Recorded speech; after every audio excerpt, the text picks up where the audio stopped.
আজ একটা স্পেশাল মশলা ব্যবহার করে ভেন্ডির একটা এমন রেসিপি শেয়ার করব যেটা নাকি গরম গরম ভাত, রুটি, পরোটা সমস্ত কিছুর সাথে বাচ্চা থেকে বড় সকলেই খেয়ে নেবে। ভেন্ডি বা ঢ্যাঁড়সের তো অনেক রকম রেসিপি তৈরি করেছেন, তবে একবারের জন্য হলেও এই রেসিপিটি ট্রাই করুন। গ্যারান্টি দিয়ে বলতে পারি মুখের থেকে স্বাদ যাবে না। নমস্কার বন্ধুরা, শ্বশুর বৌমা রান্নাঘর অ্যান্ড ব্লগ চ্যানেলে সকলকে স্বাগত। তাহলে কি করে তৈরি করব সেটাই দেখে নেওয়া যাক। সবার প্রথমেই এইখানে আমি 250 গ্রাম ভেন্ডি বা ঢ্যাঁড়স নিয়েছি। প্রথমে ভেন্ডিগুলোকে গোটা অবস্থায় ভালো করে জল পাল্টে পাল্টে 3 থেকে 4 বার ধুয়ে নেব। তারপরে দুই পাশের মুখের দিকগুলো কেটে মাঝখান থেকে অর্ধেক করে কেটে নিয়ে ফিরে আসছি। গ্যাসের ওভেনে কড়াই বসিয়ে তাতে দিয়ে দিচ্ছি সর্ষের তেল। তেলটা ভালো করে গরম করে নেব। তেল গরম হয়ে গেছে, এবার এর মধ্যে একটা শুকনো লঙ্কা দিয়ে দেওয়া হলো। লঙ্কাটাকে আগে হালকা করে একটু ভেজে নেব। তারপরেই এর মধ্যে দিয়ে দেব ছোট চামচের 1 চা চামচ কালো জিরে। গ্যাসের ফ্লেম লোতে রেখে ফোড়নটাকে কিছুক্ষণের জন্য ভেজে নেব। যখন দেখবেন ফোড়নের থেকে সুন্দর একটা গন্ধ বেরোচ্ছে, তখন এর মধ্যে লম্বা লম্বা করে পাতলা করে কেটে নেওয়া আলুগুলোকে দিয়ে দেওয়া হলো। আলুর মধ্যে দিয়ে দিচ্ছি 1/2 চা চামচ পরিমাণ লবণ। লবণ আলুর সাথে মিশিয়ে নিয়ে এবার গ্যাসের ফ্লেম মিডিয়াম টু লো করে দিয়ে আলুগুলোকে ভালো করে ভেজে নেব। যেহেতু পাতলা পাতলা করা আছে সেই কারণে ভাজা হতে বেশি সময় লাগবে না। আর এইখানে ভেন্ডিগুলোকে আমি কেটে রেখেছি। বড় ভেন্ডিগুলোকে 2 টুকরো, আর যেগুলো ছোট ভেন্ডি সেইগুলোকে গোটা গোটাই রয়ে গেছে। আলুগুলোকে একটু বাদে বাদে এপিট ওপিট করে উল্টে দিতে হবে, যেন দুই পিঠই ভালোভাবে সিদ্ধ হয়ে যায়। আলুটা দেখাই যাচ্ছে যে অর্ধেকের বেশি সিদ্ধ হয়ে গেছে। এই পর্যায়ে এর মধ্যে দিয়ে দেব ওই যে কেটে রেখেছিলাম ভেন্ডিগুলো, সেগুলোকে। আলু অর্ধেক ভাজা হওয়ার পরেই ভেন্ডিটা দিতে হবে, কারণ ভেন্ডি সিদ্ধ হতে একদমই সময় লাগে না। এবার আলু আর ভেন্ডিগুলো একই সাথে ভেজে নেব। গ্যাসের ফ্লেম একটু হাই করে দেব। এখন কিন্তু কোনো রকম লবণ দেব না। দেব কালারের জন্য হলুদ গুঁড়ো। হলুদটাকে মিশিয়ে নেব। আলু আর ভেন্ডি একদম ঝরাঝরা করে ভেজে নিতে হবে। প্রথমেই যদি ভেন্ডির মধ্যে লবণ দেওয়া হয় তাহলে ভেন্ডির থেকে জল বেরিয়ে যাবে আর লোদ লোদ একটা ভাব চলে আসবে।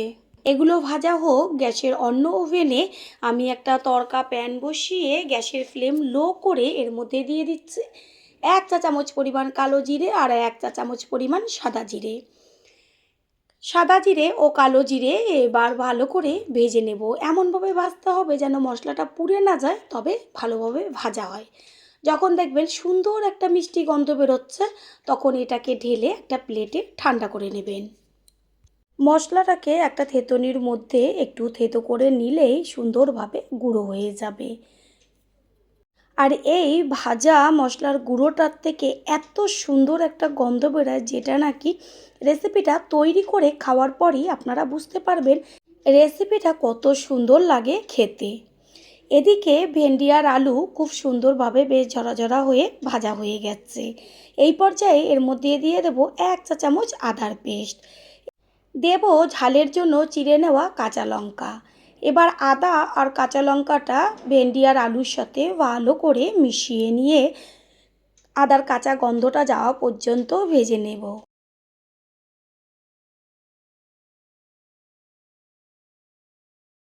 আদার সুন্দর একটা ভাজা গন্ধ বেরোচ্ছে। এই সময় এর মধ্যে দিয়ে দিচ্ছি 1 চা চামচ জিরের গুঁড়ো আর 1 চা চামচ পরিমাণ ধনের গুঁড়ো।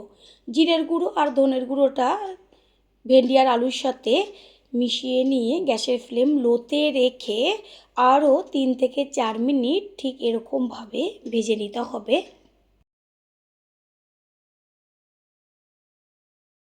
ভেন্ডি আর আলু দুটোই ভাজাতে খুব সুন্দরভাবে সিদ্ধ হয়ে গেছে। এই পর্যায়ে এর মধ্যে দিয়ে দেব ছোট ছোট করে টুকরো করে নেওয়া টমেটো। দেব স্বাদের জন্য পরিমাণ অনুযায়ী লবণ। পুরনো বন্ধুদের সবসময় আমাদের পাশে এইভাবে ভালোবেসে থাকার জন্য অনেক অনেক ভালোবাসা। টমেটো অনেকটাই মজে গেছে। এই সময় এর মধ্যে দিয়ে দিচ্ছি উষ্ণ গরম জল। গ্যাসের ফ্লেম হাই করে দেব। জলের পরিমাণ বেশি দেওয়ার দরকার নেই, এটা বেশ একটু অল্প ঝোল ঝোল থাকবে, ঠিক সেই পর্যায়ে নামাতে হবে। যেহেতু আলু আর ভেন্ডি সিদ্ধ আছে সেই কারণে হতে বেশি সময় লাগবে না। কিছুক্ষণের জন্য একটা ঢাকনা চাপা দিয়ে দেবো, গ্যাসের ফ্লেম মিডিয়াম করে। একটু বাদে ফিরে এসে কড়াইয়ের ঢাকনাটা সরিয়ে দিয়ে গ্যাসের ফ্লেম হাই করে দেব। তারপরই এর মধ্যে দিয়ে দেব ওই যে সাদা জিরে আর কালো জিরেটা ভেজে গুঁড়ো করে নিয়েছিলাম, সেই গুঁড়োটা। এই সময় গুঁড়োটা দিতে হবে। আলু দেখিয়ে দিলাম চেক করে, সম্পূর্ণটা সিদ্ধ হয়ে গেছে। সম্পূর্ণ গুঁড়োটাই ওপরে ছড়িয়ে দেওয়া হলো। আর এই গুঁড়োটা দেওয়ার পরে খুব সুন্দর একটা গন্ধ বেরোয়, তাতেই যেন খিদে পেয়ে যাবে। সমস্ত মশলাটা এবার ভেন্ডির সাথে মিশিয়ে নিয়ে গ্যাসের ফ্লেম হাই করে দেব। প্রথমবার যারা আমাদের চ্যানেল ভিজিট করছেন তাদের আন্তরিক শুভেচ্ছা ও অনেক ভালোবাসা। আমাদের রেসিপিগুলো যদি ভালো লেগে থাকে সাবস্ক্রাইব করে দেওয়ার অনুরোধ রইল, ও পাশে থাকা বেল আইকনে ক্লিক করলে পরবর্তী ভিডিওগুলো সবার আগে আপনাদের কাছে পৌঁছে যাবে। আর কোনো রকম মশলা এখানে ব্যবহারের দরকার নেই। দেখাই গেল সামান্য মশলা ব্যবহার করে কত সুন্দর একটা টেস্টের রেসিপি তৈরি হয়ে গেল। এবার গ্যাস অফ করে দিয়ে একটু রেস্টে রেখে দেব। 4-5 মিনিট মতো রেস্টে রাখার পরে সম্পূর্ণ লুকটা দেখিয়ে দিচ্ছি। এবার একটা প্লেটে তুলে নেব। তৈরি হয়ে গেল আজকের রেসিপি। আশা করি রেসিপিটি ভালো লাগলো। আর যদি ভালো লেগে থাকে একটা লাইক, কমেন্ট, পারলে একটা শেয়ার করে অবশ্যই জানাবেন। আপনাদের দেওয়া একটা লাইক ও লাইকের পাশে থাকা হাইপ আর একটা শেয়ার আমাদের কাছে অনেক অনেক গুরুত্বপূর্ণ। All friend, thanks for watching my video. আপনারা সকলে ভালো থাকবেন, সুস্থ থাকবেন। আবারও দেখা হবে অন্য কোনো রেসিপির এপিসোডে।